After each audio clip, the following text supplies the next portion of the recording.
Hello and welcome to The Rest is Football with Micah Richards and me, Gary Lineker.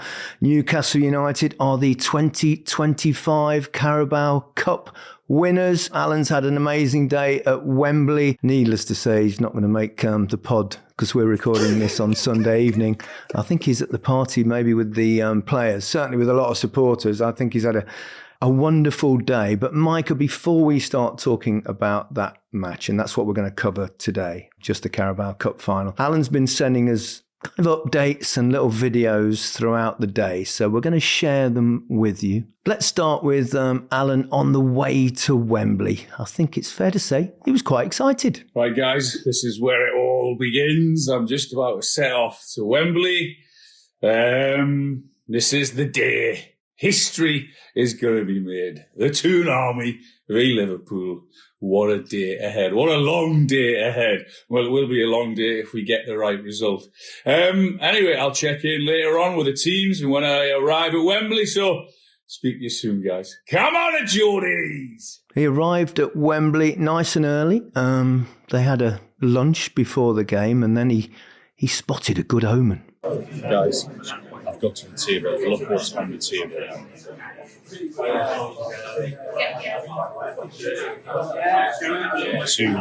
fucking magpies. It's going to be our day. You know what two magpies mean? One for soul, two for joy. Now he started to get really excited. Newcastle had just scored just before half-time. Right, lads, what a fucking half that was. Man for man, much better team. Fucking big damn burn. What a header. 45 minutes. I think we have to score that because they're going to change it in the second half and they're going to come at us because I think all over the pitch the Toon Army were a better team and the best fans. 45 minutes of hell to go. Here we go. And it's finally happened for Newcastle, and for the first time, I think, probably in Alan Shearer's life, he's seen them actually win something. Here's his reaction.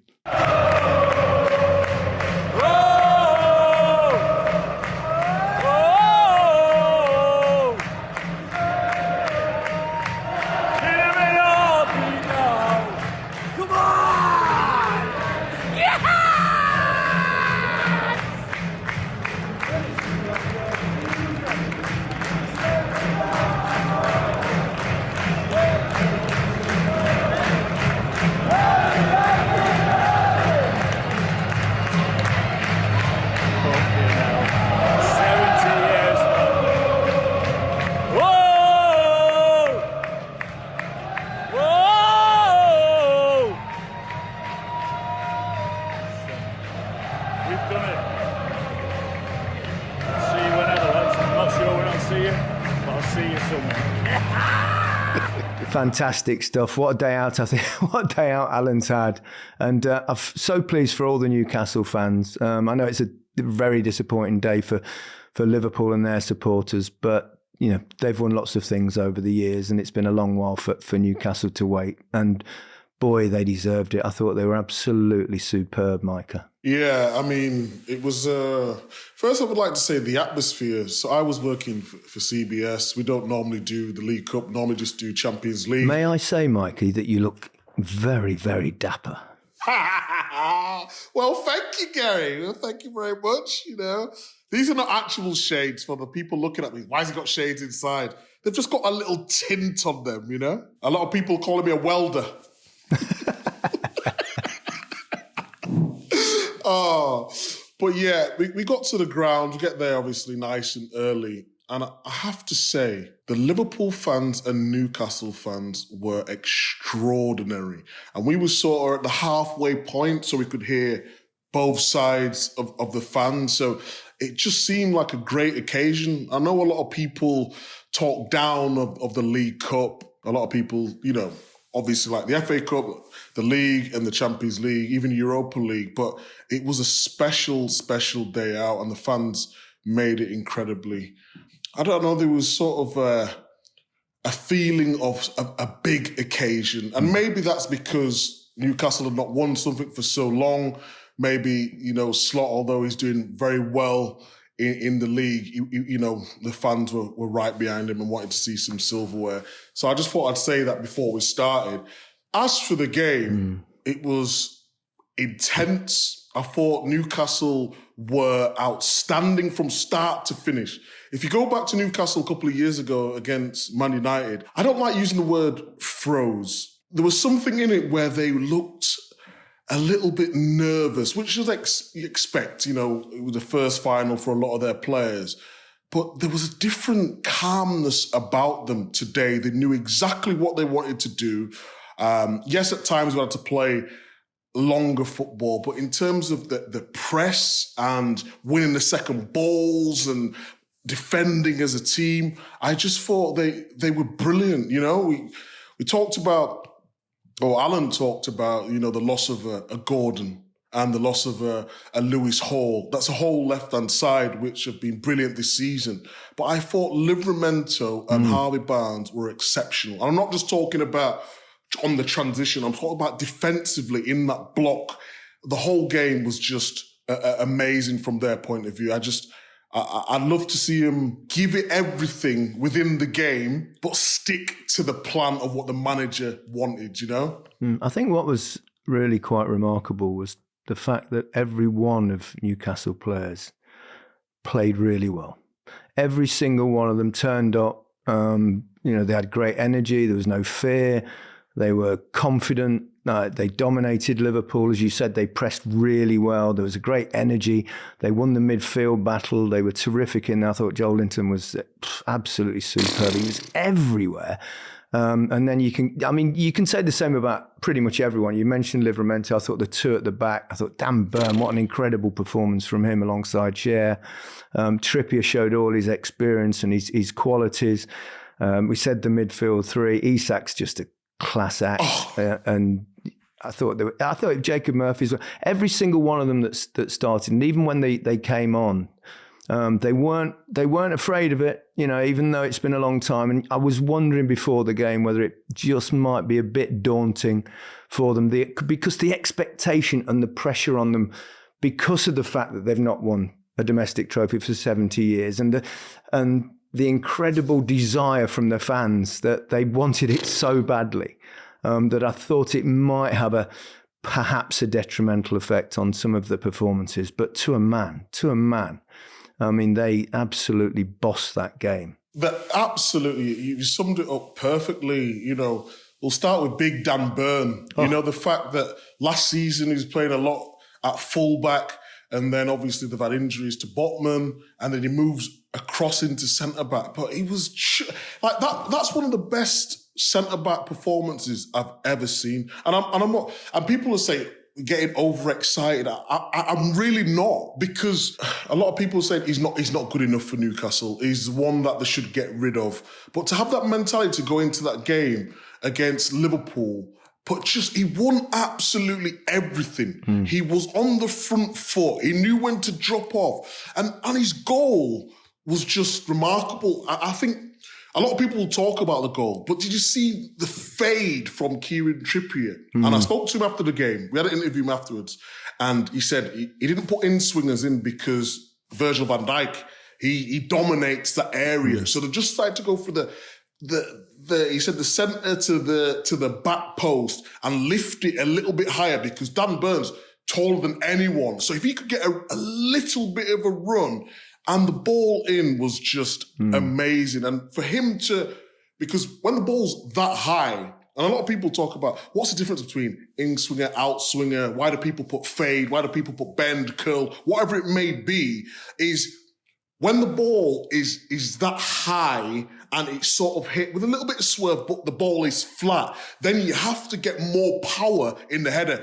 You're a striker, you know what it is. When it's an in-swinger, you can sort of just at times glance it. So to get the power in the corner, it was just seeing it live as well. I'm thinking, he can't possibly score on that because there's not enough power on the ball. But to get his head back and get it in the corner, it was just a joy to watch in real time. It was a fantastic header because it was a long way out as well. It had to be perfectly placed. He got all the power on it.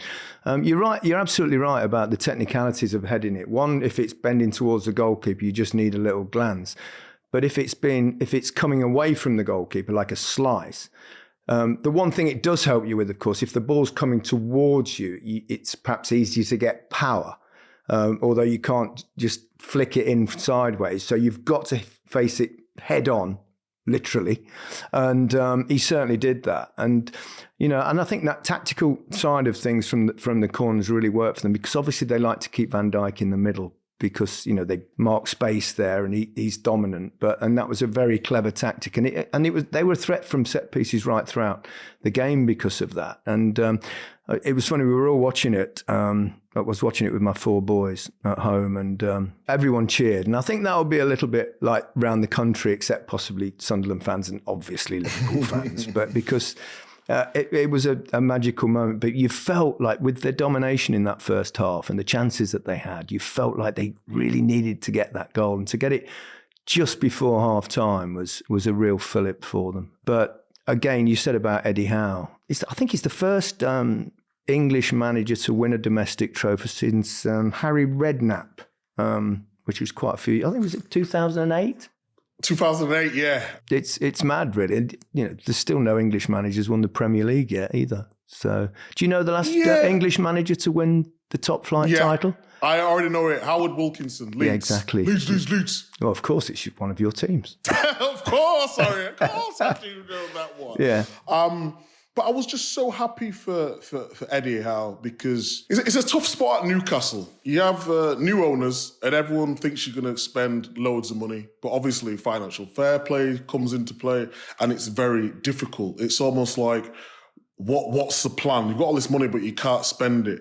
So you need to work with the players and improve them. I think, Eddie Howe, I think he's done such a terrific job in terms of Champions League football. I was there doing the game against PSG at St. James's Park. Another brilliant atmosphere where they won that game. I don't remember Cher scored that long range. I think it was the last goal in that. And it was just bouncing. I was thinking to myself, this is a team that deserves, no one has a right to be in the Champions League, but the manager doing all the right things, they've got the fan base, they're playing really good style of football. But then, it comes to the transfer window and they don't really add any top quality players. So it's down to the manager to say, okay, I believe in this squad. It brings in Livramento when everyone thought Trippier should be starting the season. We're going to go with that. They get Lewis Hall, who can play midfield and he can play left back. But what will happen? Hall's injured, so we'll put Trippier right back. We've got Livramento's pace on that side. You've got Harvey Barnes as well that can back up Gordon. I think Eddie Howe needs a lot of praise for, firstly, he plays a nice brand of football, but perseverance as well. We talked about the England, would he be... And he said it at the time, he didn't get a call for England. And a lot of managers, it might have affected him. He stuck to his job. He's happy at Newcastle. And he deserves, I think, the next step for Newcastle now is tie down Isak. We cannot let Isak leave the football club, because what he gives to this team is just remarkable. We had that debate a couple of weeks ago, and he was talking about, is he world class? And my opinion on it, I do believe he is at that level, but you've got to prove it over a long period of time. And he's proven what he did to Arsenal, home and away, exceptional. And today against Van Dijk and Konate, arguably the best centre-back partnership in Europe, people are saying. And I just think he's got all the big decisions right, I think in midfield, like you mentioned earlier on, they're really energetic, they've got that tenacity, and he's just built a real feel-good factor around the club, and he deserves all the credit. He really does. Yeah, I totally agree with that. Also, you didn't really see Mo Salah in the game at all. Shut him out. No fault of Mo's, obviously, because if your team's not got the ball and you can't get you the ball, then it's difficult. In fact, I think Alan Shearer was saw him more than Mo Salah during the game. They kept cutting to him when they scored goals, and they kept cutting to him when he scored. Massive sneeze there. Gus, your face and the disgust in your face went all over me.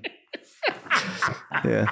I mean, overall, Liverpool would be disappointed with their display, and I do think the game that they lost against PSG would have had an effect. That was a massive night for them, where they expended a lot of energy over 2 hours, obviously, and then to lose on a penalty shootout, and that drains you not just emotionally but obviously physically as well. So you can understand why Liverpool were a little bit flat. It didn't surprise me. I think it worked really well for Newcastle, the timing of that particular fixture. But I think the way that Newcastle won it was as well. It wasn't, even when Leicester won the FA Cup a few years ago, which was probably perhaps the last big surprise when they beat Chelsea in the final with the Yuri Tielemans' wonderful effort. They weren't really in the game that much. It wasn't a great game, but this was not that I cared at the time, but and neither would Newcastle fans if it had been that way either. But in this game, not only just to win a trophy, but to do it in style like that. I mean, they could have had more goals, really. I mean, Isak was very unlucky with his disallowed goal because he wasn't offside. He was marginally offside because he was deemed to have made it difficult for the goalkeeper to see the ball. And obviously, he also nearly scored another one with another brilliant bit of play. Just behind him, wasn't it? Yeah, it was. Him. Yeah, he managed. He did really well actually to get the shot on target, and it was a decent save. But yeah, they did it in style. They did it with great energy, and they were really brave in the way they played. And I loved that the midfield. I thought, the dynamism. They won most of the 50-50s, and I mentioned already Joel Linton, who I thought was. And you could see they were going to make that happen today. They were going to make it happen. And sometimes you have to do that. There was going to make it happen. But the goal for 2-1, Chiesa's goal. I'm just thinking, Bruno, what he's trying to do a Maradona turn in the middle of the field. That was the only mistake they made throughout the game. And I'm not putting, that's not a strain on that performance, but like the energy that they had was just remarkable. I think since Chalani's come back into the side, they do look like a different team. And I think he's come back bigger, stronger, even looks faster, is pressing more, just gives them that base in midfield. Although I would say, from Liverpool's point of view, they did really miss Trent today. I said the same thing. I thought that. Yeah. They missed him. And I think that was, on a big pitch, his passing ability. Konza did really well when he come on against PSG. Defensively, he's a centre-back, obviously by trade. But I just believe when Trent, and especially under Slot, tactically, you've seen even with Conor Bradley, they make them underlapping runs as well, not just outside, that inside. Then frees the space for Salah, And I think the system didn't quite get it right. And Salah at times was staying high, and Gravenberch was having to come all the way across, and then left them a little bit, light in midfield, and they just didn't have the same flow that they usually have. And Trent on a big pitch is a great passer of the ball.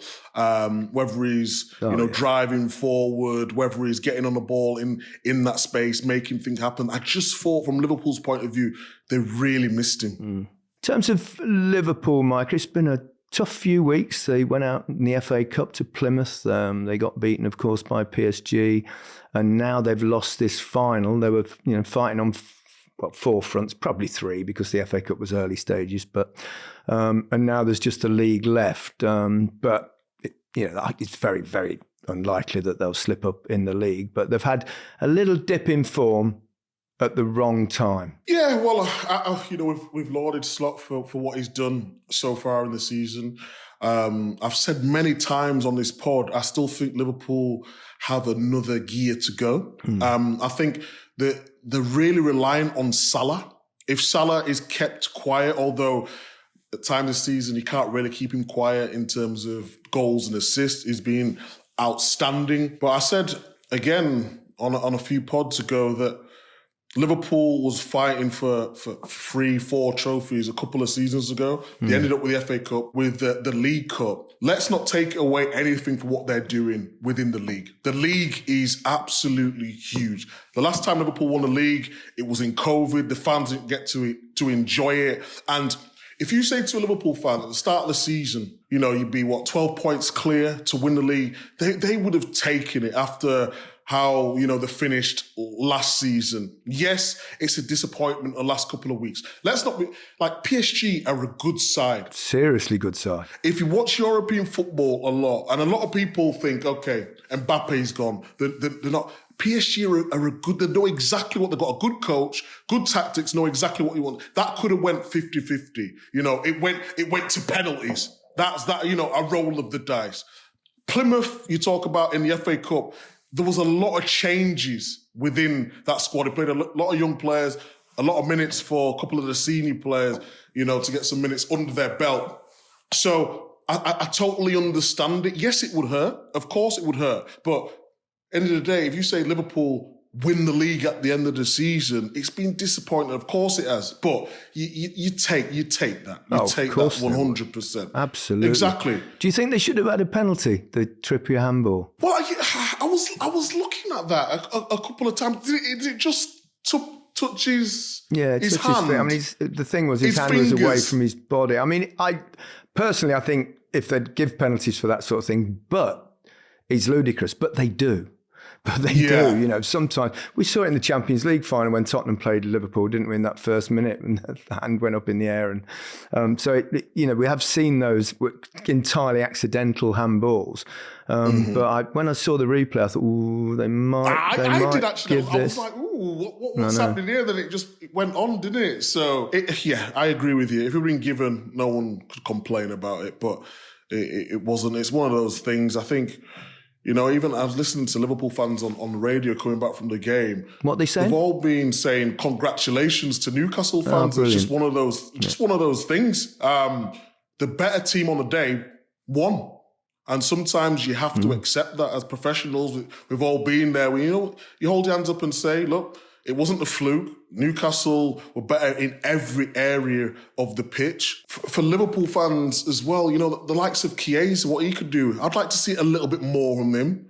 Don't forget Salah's in Ramadan now as well, where he's fasting. Good point. It's only normal that he's not going to have the same energy levels as when he can eat. For him to be actually on that pitch now, playing at that level, is outstanding just to be there, But I just think maybe he could have given, with the amount of minutes he's played against, PSG over the two legs. And I just thought maybe they could have brought on Chiesa a little earlier and freshened things up sooner. He got his goal, didn't he? And it was as soon as you saw the first replay, you went, oh, he's on.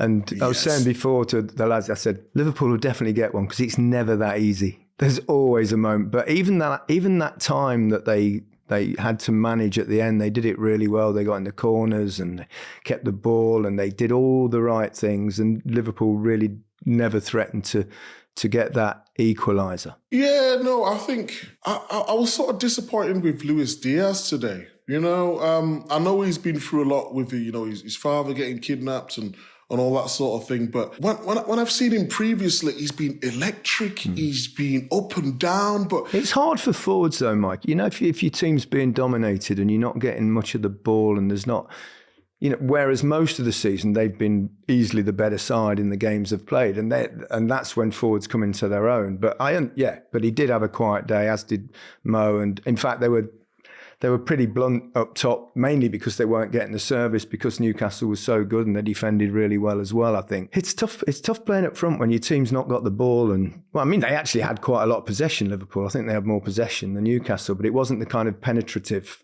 possession that you need as a forward. Yeah, exactly that. I'm not picking out Diaz at all, but I just think on a big pitch like Wembley, where at times there were space to exploit them gaps, I just wanted to see a little bit more. I think this team at times is so reliant on Mo Salah, expecting a worldie from him, a penalty, a free kick, whatever it may be.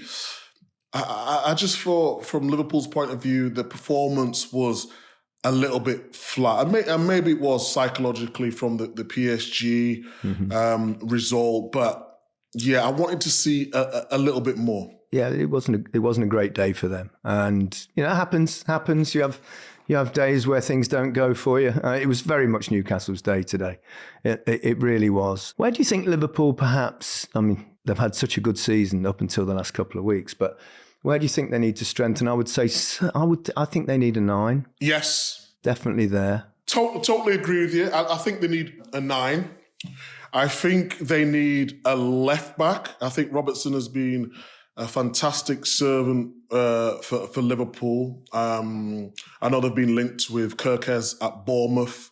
He's got real energy. He's really good. I like him a lot. I like Conor Bradley at right back. I do believe they do need another centre-half just for cover. Mm-hmm. I think, if Konate is getting his injuries, or depends what happens with Van Dijk, I think they can freshen up everywhere. I really do. And I think what's a good thing about it is Slot's got an opportunity to get exactly what he wants into this system and this team. Let's not forget about Slot. He's going to win the league in his first year with having Chiesa as his signing. That's remarkable. Who's hardly in itself. Exactly. So I'm looking forward to see what they do business wise. But yeah, I think they need freshen up in all positions. Yeah, totally agree. Liverpool will, I'm sure, go on to win the league, but it was all about Newcastle today. We'll get the thoughts of Alan tomorrow if he comes down to earth. But before we finish, it's time for the latest edition of our special segment, Raise Your Guinness Glass, brought to you by our friends at Guinness, official beer of the Premier League. Every month we raise our glass to an incredible Premier League moment as the beautiful game meets the beautiful pint. This month our standout moment came at the City Ground as Nottingham Forest beat the reigning champions Manchester City to show they're here to stay in the race for Champions League places. Sorry to pick a game against Manchester City, Micah. You knew exactly what you was doing, didn't you? Had to be against my City, didn't it? Had to be against. But, to be fair, they've been outstanding. And I've said many times, Nuno Espirito Santo, he's got to be up there for Manager of the Year. He's doing a top job. A few eyebrows were raised when he got the job, but he's been doing a fantastic job. I mean, yeah, Hudson-Odoi as well. Goal against Man City. He's been in sensational form. He has, and the ball was from Morgan Gibbs-White, who's been brilliant. Just been called up now. Late call up to the England squad as well. So was that your doing? Was that your doing, Gary? I think maybe the power of match of the day. We mentioned it on Saturday night that we thought he was very unlucky not to be in the squad. Lo and behold, the next day, there he is in the England squad. Thomas must be a match of the day fan. He must be. It's 1980-81, so that's 44 years since Forest played in Europe's top club competition. It's staggering. They won the thing as well, a couple of times under Brian Clough. Yes. I mean, it looks like there's going to be 5 places for the Champions League as well. They're sitting pretty in third. And they just keep doing it, I think they had a few dodgy results. And I remember the Newcastle game where they conceded 4, but they've stiffened back up. They really are a great team to watch. And I think when you go to Forest Ground, it's just amazing. Absolutely bouncing. So, yeah, I'd love to see him in the Champions League. Yeah, with some of the other contenders losing points at the weekend as well. And they beat Ipswich pretty emphatically away from home. I think they're in really great shape. Anyway, that's it for the March edition of Raise Your Guinness Glass, brought to you by Guinness, official beer of the Premier League. 18 plus. Please drink responsibly. For the facts, visit drinkaware.co.uk. Cheers. Cheers.